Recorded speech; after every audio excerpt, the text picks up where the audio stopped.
Apektadong ilang eskwelahan at mag-aaral sa Negros Occidental sa biglaang pagputok ng Bulkang Kanlaon kahapon. Yan ang ulat ni Floyd Brenz.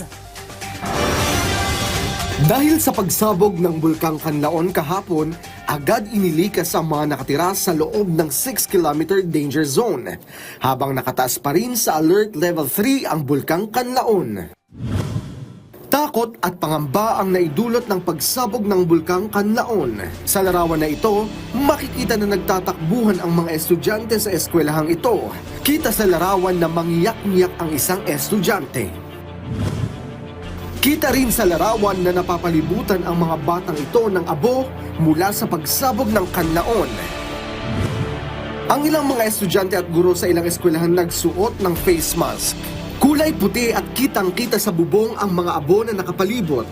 Kahit ang mga kalsada, napapalibutan na rin ng mga abo.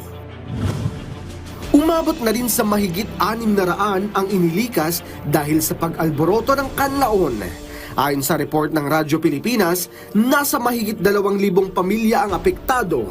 Patuloy naman ang mga ahensya ng pamahalaan sa paghahatid ng tulong, patuloy pa rin ang pagpapalikas sa mga residenteng malapit sa Bulkang Kanlaon. Floyd Brenz para sa Pambansang TV sa Bagong Pilipinas.